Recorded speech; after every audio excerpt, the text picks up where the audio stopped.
Good evening, ladies and gentlemen. Our next guest is the new face of Facebook. He's recently taken over as the Managing Director and Vice President for India for Facebook. So please join me in welcoming Ajit Mohan. Thank you. Thank you, Prerna. Great to be here. So, Ajit, first things first. In your new role, are you more excited about the opportunities or are you more nervous about the challenges that you're facing? Excited for sure.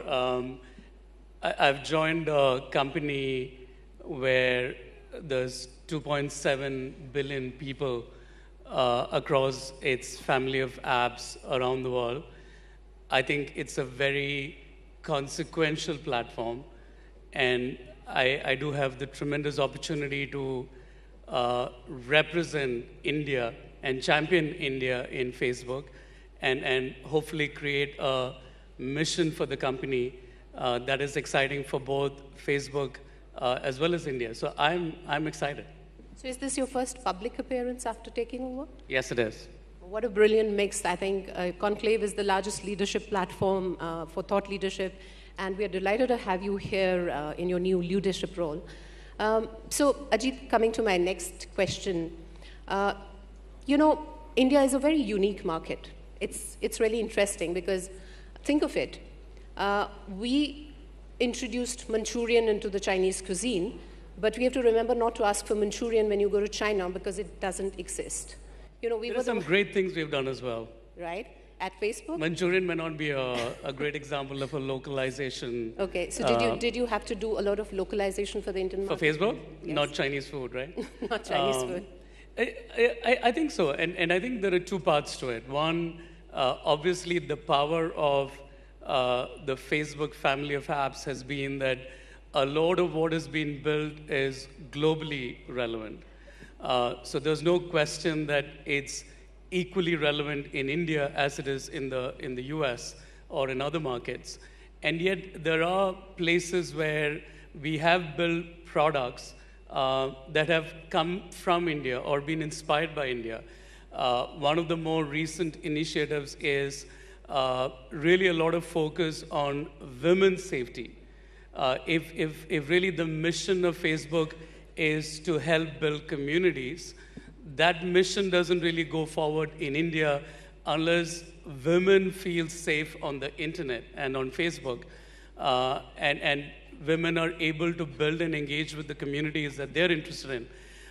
So one of the innovations has been in terms of a log profile photograph, product innovations that allow women to feel safe on the internet. So I think fundamentally there is a global product that works really well. And I think when there are opportunities to localize or be inspired by norms of behavior or the opportunity in India, we will aggressively chase those. So, Ajit, I'm going to step back a little and go back to your stint at McKinsey and maybe indulge you as a futurist. Tell me, what is your vision and how do you visualize an India which is a digital society, a mature digital society? I think calling me a futurist would be exaggerating the truth a bit. But I do think if you think about where we are and look forward 10 or 15 years, I think my ambition for India and the internet in India would be that there is equitable access to the internet where everyone feels the freedom to build and engage with the communities that they're interested in. And if you step back and think about where we are, there's been this exciting growth, especially in the last 5 years or so, where we have seen tremendous expansion in access to the internet. And yet, there is also a lot of India that has not yet come to the internet. And therefore, I definitely think part of the agenda is how do we make sure that for everyone who is on the internet, where those connects have already been formed, that we are filling those networks with amazing opportunities for people. I think a great example is the role the internet can play, and we definitely at Facebook believe we have a compelling role to play here, is in fostering small business entrepreneurship. Where if you do look at the economic story in India, a lot of the expansion in access to jobs can come in when the 1% and 2% and 5% entrepreneurs come alive. And I think the power of the internet and the communities on Facebook is that suddenly you have access to people who are interested in your product without a lot of friction in it. So there's an amazing opportunity to really leverage the fact that we have hundreds of millions of people who are on the internet to create economic opportunities, especially jobs. And on the other hand, I think the task of making sure that the next 200 and 300 million people come on the internet and have the same kind of opportunity that the first 400 or 500 million have, I think is equally important to pursue. So tell me, when you talk about a digital society, I think a very big part of it is also related to artificial intelligence, augmented reality. We talk a lot about algorithms now. But I'm sure many people in the room are going to, probably support me in this observation that sometimes as a consumer, I find myself on an algorithmic roller coaster. At times I'm very happy with the way it has shaped up my life. Made it easier, but at other times I'm really intimidated by the intrusion. It's one thing for the algorithm to understand your choice of food, but it is another for it to really predict how you're going to vote in the elections. So this kind of brain hacking sometimes is very unpleasant. So do you think this algorithmic bias is a real fear, or do you think it's just us going ahead of each other? I think there are two parts to it, right? And I think you're talking about a world in which algorithms are present, machines are talking to each other, and I think you're expressing a fear that a lot of people have about that kind of a future. And I think there's an interesting story I heard, which is, I think, quite relevant to the moment, where a journalist in London was ranting about the consequences of people being too connected with each other, and people revealing too much about themselves. And I think I may be getting the English of the English wrong on this, but he kind of said, humans are all going to be transparent blobs of jelly because we're all, exposing too much of ourselves. The interesting part is this was a journalist 100 years ago talking about the advent of telephones. Okay. So I think there's the big movement in technology across ages, I think, has always been accompanied by some sense of fear about what does this new world that we don't currently understand, what does it mean, and what are the challenges and threats associated with them. And yet, invariably, I think we have found a way to leverage those technologies to really unleash possibilities that we hadn't imagined before. And I think the same goes with AI or what you're calling algorithmic brain hack. I think the reality is there is tremendous ability for evolving tech to do good. Just take AI, for example. One of the initiatives that we are going to kick off in the next few weeks is AI for social good in India, where we are going to bring the best AI resources of Facebook to India and see if we can deploy that power to solve some complex problems that have not been solved before. And we're trying to figure out what the canvas of those should be. Should it be in education? Should it be in health? Should it be in agriculture?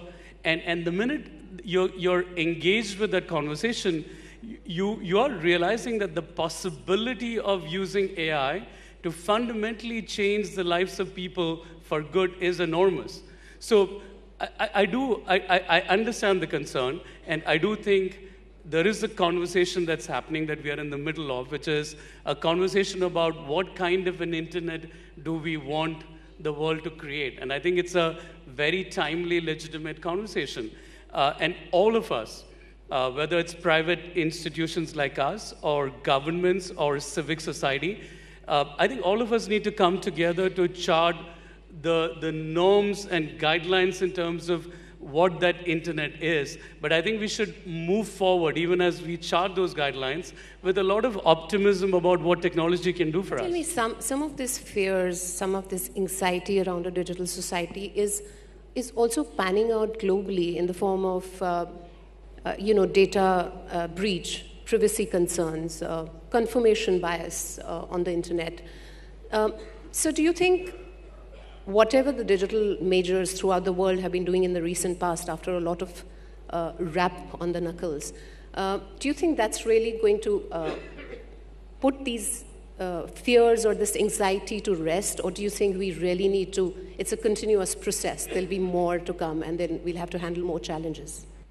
I think there's a lot more to be done, and I think you were referring to privacy. I think we as a company, we have articulated that there needs to be a lot more thought, and we are spending a lot of energy and thinking into how can we give users, people on our platform, more control over their data. I think there's been a lot of reflection on some of what we have done in the past, and frankly, I think just purely from a Facebook point of view, where we are now is dramatically different from where we were even 2 years ago. And I think in a lot of ways, I think the debate is actually about what kind of an internet do we want. And I think we can address different parts of it, whether it's privacy, whether it's concern for algorithm, but I think all of it invariably comes back to when you do have connected people and you have the ability to layer whether it's information or new experiences, the power of that is quite compelling. And the whole conversation is, how do we unleash that power? How do we make sure these networks are filled with good?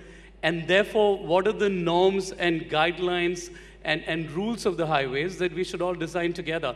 I think both go as a package.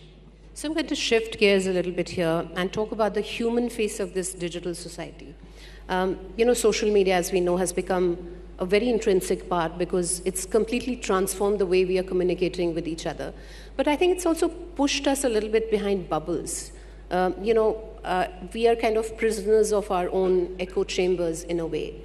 Do you think that there is some benefit, larger benefit for the society in creating these bubbles and communities and groups and echo chambers?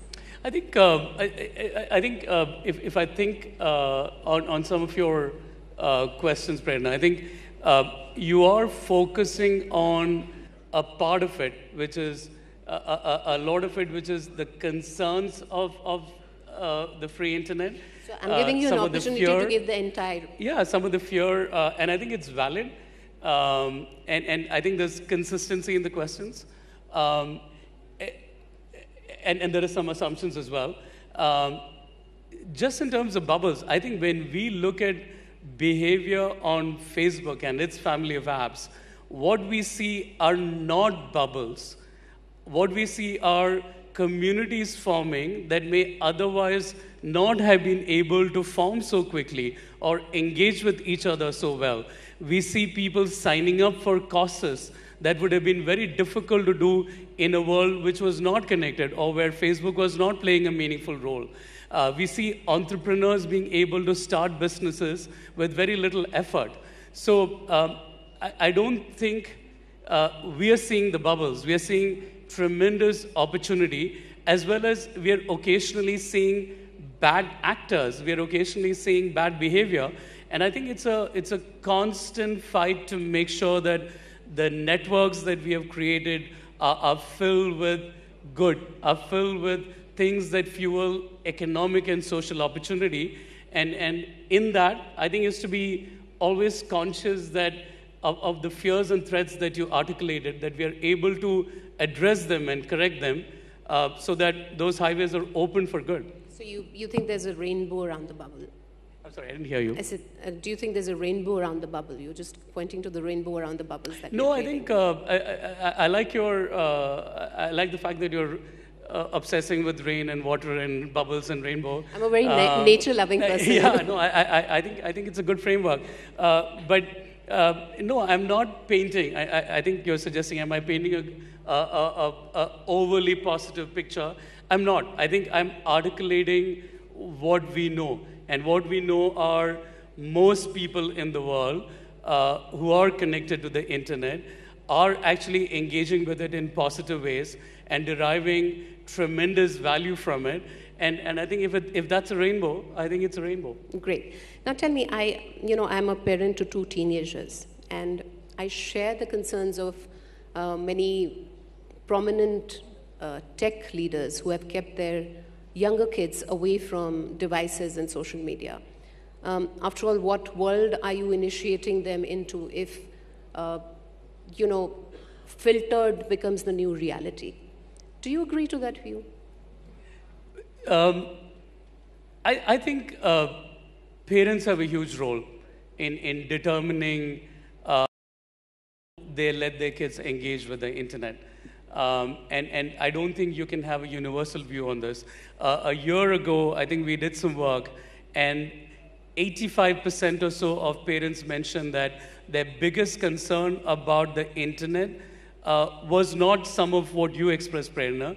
They were quite excited that the internet could be a great learning mechanism for their kids. They just wanted to make sure that the safety of the kids was maintained. So they were not making the argument that we wanted to block access to the internet, that we wanted to block access to video or educational content. It was that when my kid went onto the internet, I want to make sure that they're not engaging with strangers. I want to make sure it's a safe space for them. So I do think a lot of tech companies like ours have to really make sure that we're able to create products that give kids the joy and learning that they're seeking, and yet make sure that both parents have control and the parents have the ability to create safe spaces that allow their kids to engage with the things that they actually value.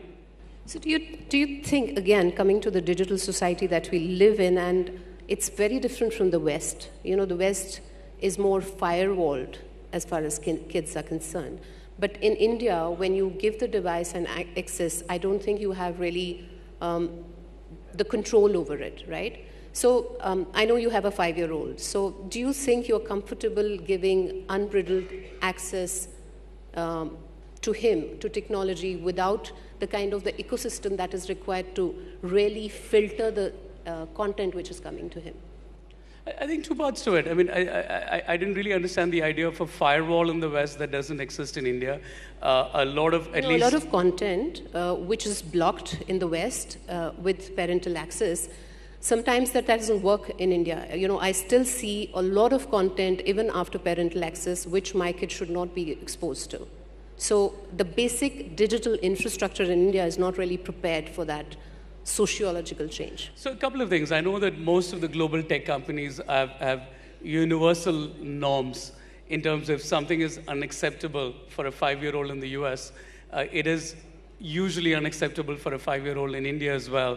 There are always some leakages, I think, in those firewalls. So I haven't seen the difference geographically. But I think the point is the point that I mentioned before, Prerna, which is to enable parents to have control, and second, to create products. And an example of that from my world is Messenger for Kids, where it allows parents to determine a closed loop of people that kids can engage with.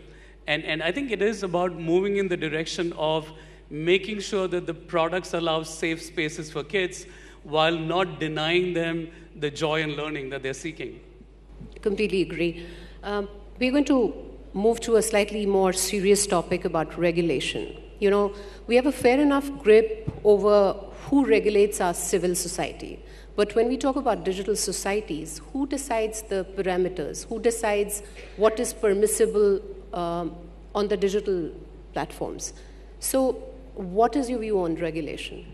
I think it's a great question. And I think as a company, we have landed in a place where we are very aware that the debate about what kind of an internet should be built is very live. And we do think the answer can only be co-created between private institutions, the civic society, and governments. And the reality is, when you do think about this, there is a balancing of competing rights. How do you balance the right to free expression versus how do you make sure that misinformation or inauthentic behavior is kept out? And I think it is completely valid for us to have that conversation about where do we want to land when there are competing rights at play. And for me, the question on regulation, or what kind of regulation, really goes to what kind of an internet do we collectively want as a society, and for us to translate that to the guardrails that need to be built around the internet. And we are massively supportive of that process. So great. I think we've really run out of time. So this was like a hot button session, because we just had to move from topic to topic, wave to wave. But thank you so much for indulging with us today. So it was a pleasure to have you. Appreciate it.